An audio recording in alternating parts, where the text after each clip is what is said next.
Part 1. You will hear a woman talking on the telephone to a man about a car he is selling.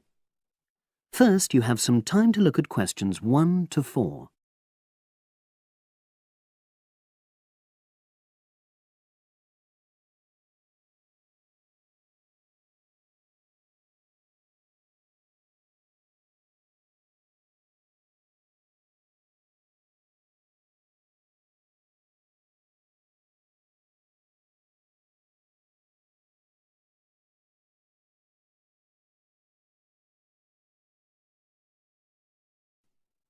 Now we shall begin.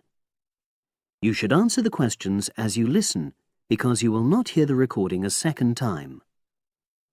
Listen carefully and answer questions 1 to 4.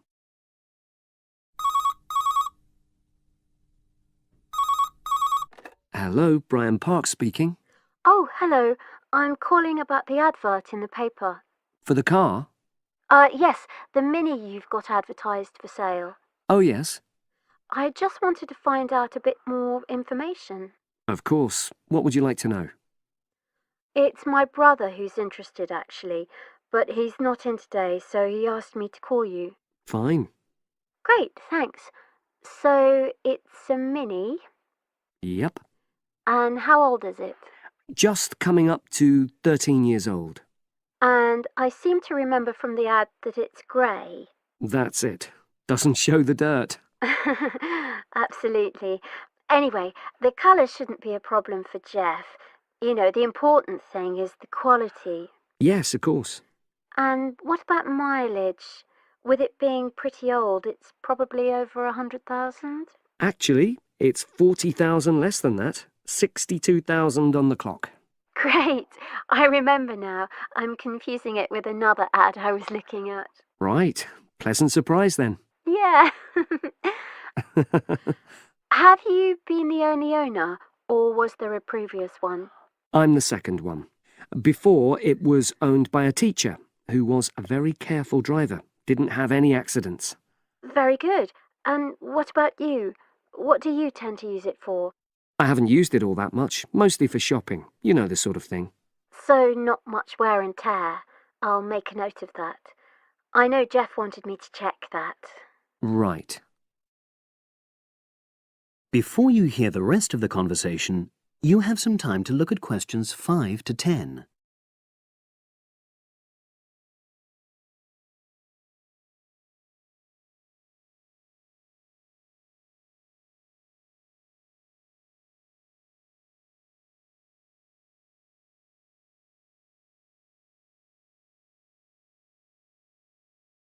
Now listen and answer questions 5 to 10. Now, about the price, I see you've got it down as £1,250. I'm not sure Jeff will be able to come up with that amount. In the ad, I did say 1,250 or nearest offer.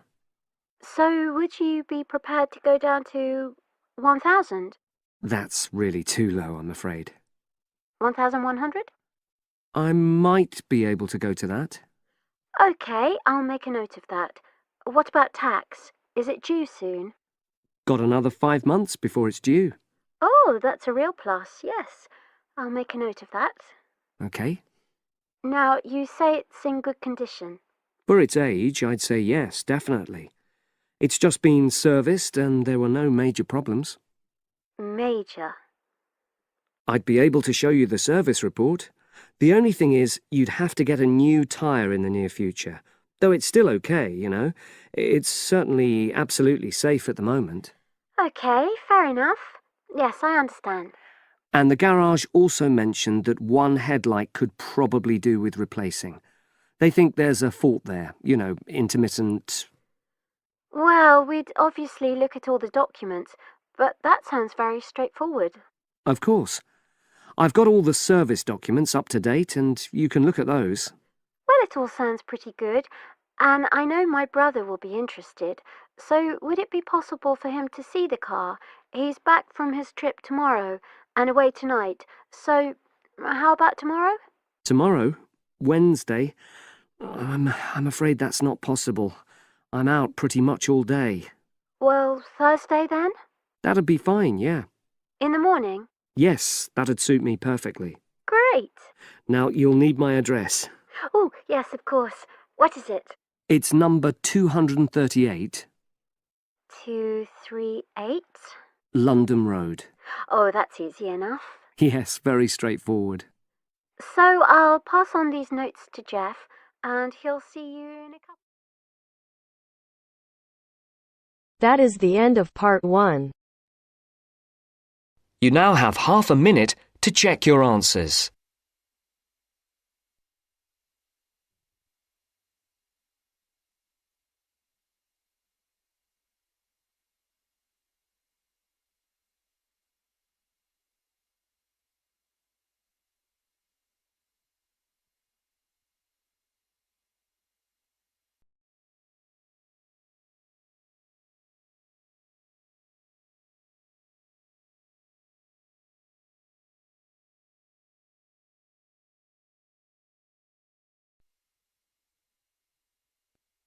Now turns to part 2. Part 2. You'll hear a tutor and 2 students discussing modern European writers. First, you have some time to look at questions 11 to 16.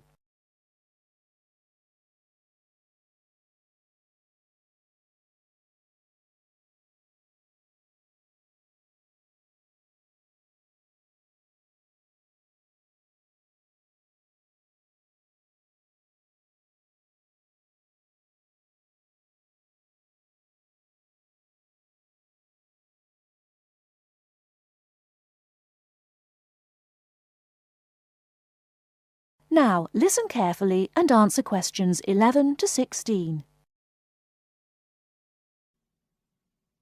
Okay, so to continue our look at modern European writers who have focused on the future in their work, today we're talking about H.G. Wells. Last week, I asked you both to do some background research on Wells, which we're going to discuss now.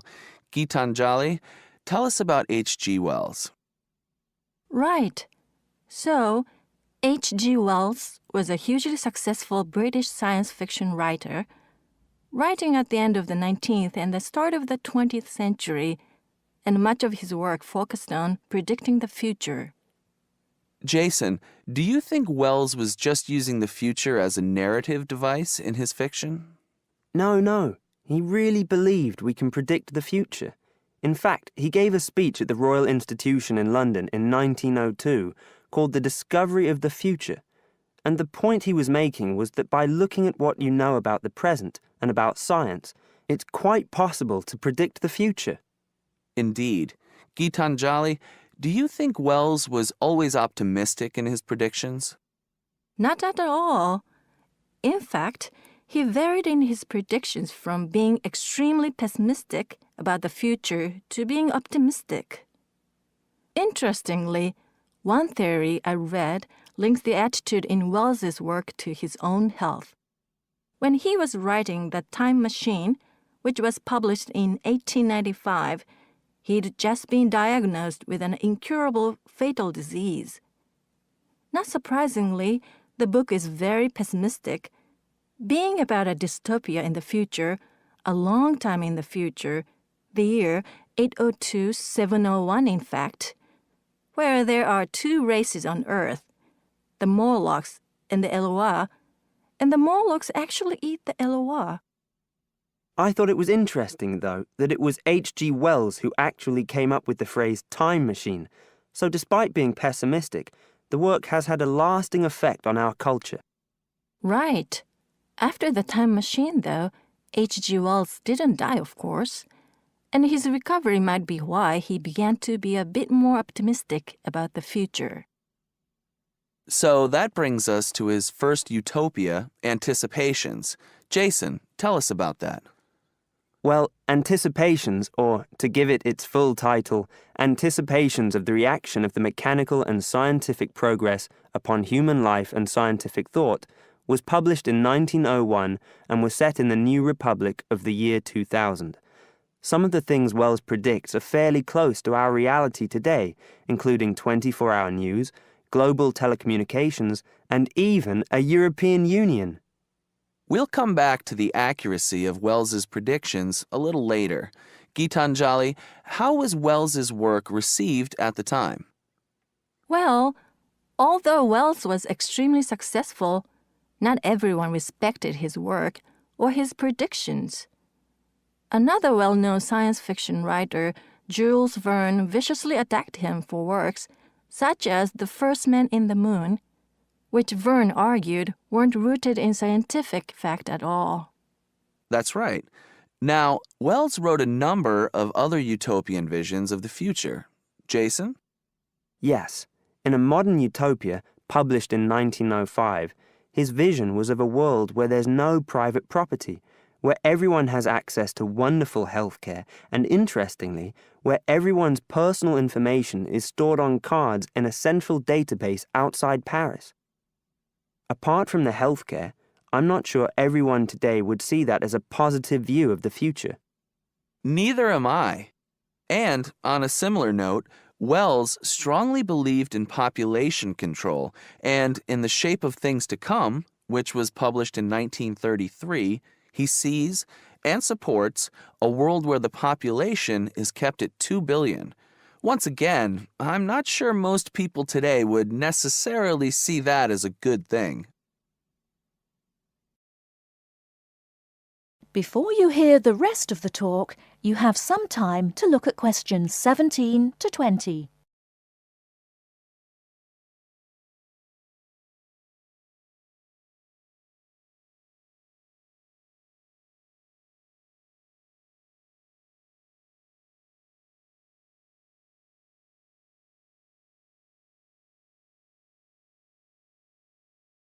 Now listen and answer questions 17 to 20.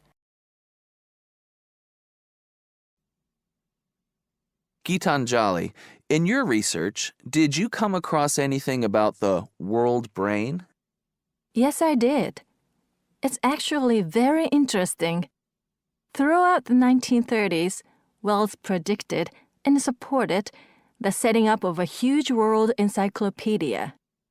And towards the end of the decade, in 1938, he wrote a series of essays called World Brain. In these essays, he called for the world to make use of modern technology to create an enormous global encyclopedia so that all our knowledge is available to all people, not just an educated elite. Wells envisioned this as probably being on microfilm. He thought it would allow anyone, anywhere in the world, to look at any book or any document. He also thought it would be created by everyone, once again, not just by an elite. Yes, and as you can imagine, many people today say that the internet has basically fulfilled his prediction. Of course, it doesn't use microfilm, but essentially, it does meet all Wells's main requirements.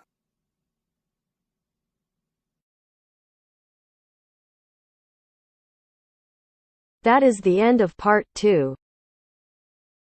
You now have half a minute to check your answers.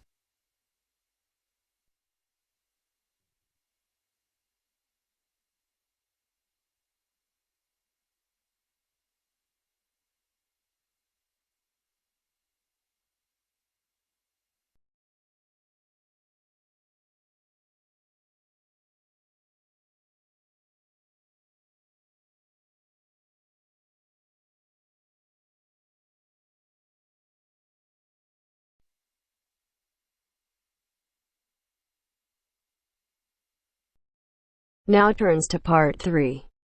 Part 3. You will hear two conversations are based on the following conversation. The answer should be appropriate to the content of this conversation. First, you have some time to look at questions 21 to 25.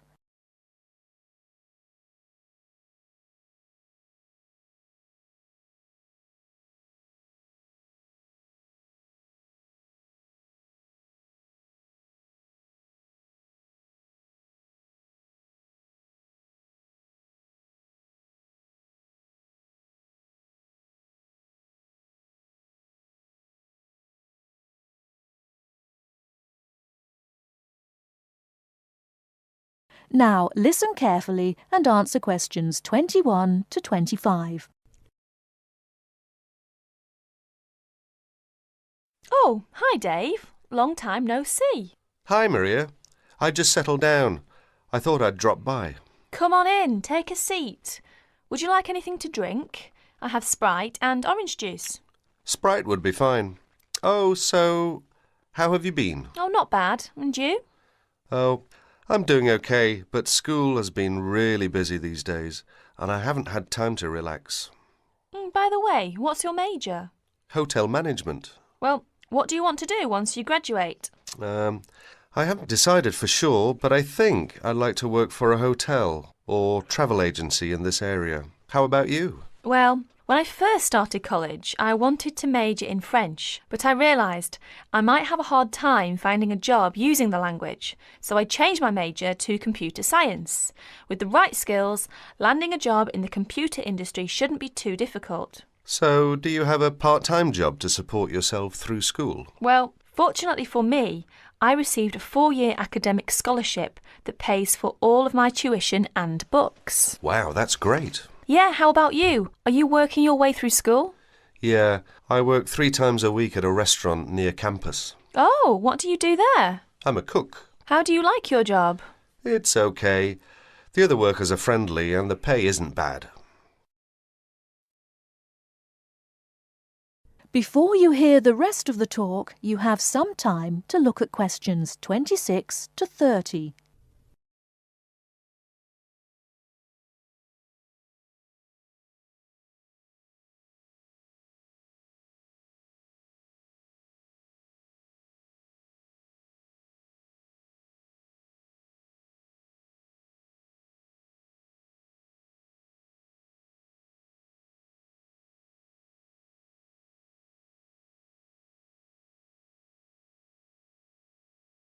Now listen and answer questions 26 to 30. Several days later, Dave and Maria met on campus. So what do you want to do tomorrow? Well, let's look at this city guide here. Here's something interesting. Why don't we first visit the art museum in the morning? OK, I like that idea. And where do you want to have lunch? How about going to an Indian restaurant? The guide recommends one downtown, a few blocks from the museum. Now that sounds great. After that, what do you think about visiting the zoo? Well, it says here that there are some very unique animals not found anywhere else. Well, to tell the truth, I'm not really interested in going there. Yeah, why don't we go shopping instead? There are supposed to be some really nice places to pick up souvenirs. No, I don't think that's a good idea. We only have a few traveller's checks left, and I only have $50 left in cash. No problem. We can use your credit card to pay for my clothes. Oh no, I remember the last time you used my credit card for your purchases. Oh well, let's take the subway down to the seashore and walk along the beach. Now that sounds like a wonderful plan. That is the end of part 3. You now have half a minute to check your answers.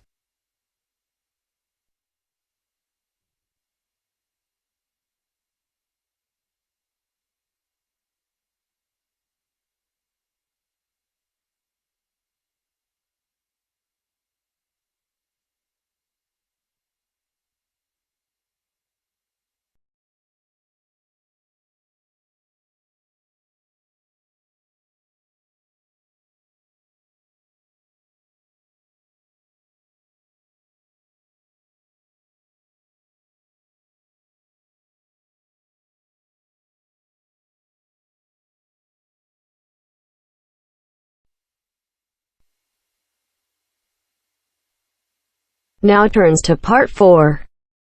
Part 4.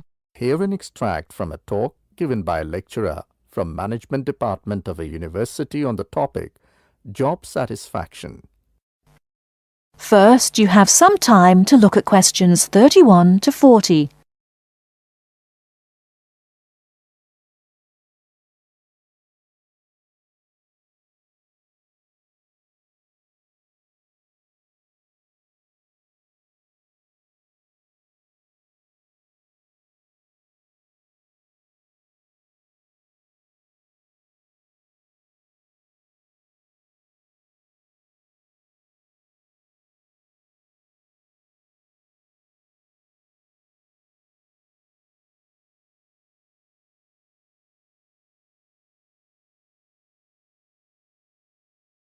Now listen carefully and answer questions 31 to 40. Job satisfaction is how happy an individual is with his or her job. Scholars and human resource professionals generally make a distinction between affective job satisfaction and cognitive job satisfaction. Affective job satisfaction is the overall extent of pleasurable emotional feelings individuals have about their jobs and is different from cognitive job satisfaction, which is the extent of individual satisfaction with particular facets of their jobs such as pay, pension, arrangements, working hours, and numerous other aspects of their jobs. At its most general level of conceptualization, job satisfaction is simply how content an individual is with his or her job. Affective job satisfaction is usually defined as a one-dimensional, subjective construct representing an overall emotional feeling individuals have about their job as a whole. Hence, affective job satisfaction for individuals reflects the degree of pleasure or happiness their job in general induces. Cognitive job satisfaction is usually defined as being a more objective and logical evaluation of various facets of a job.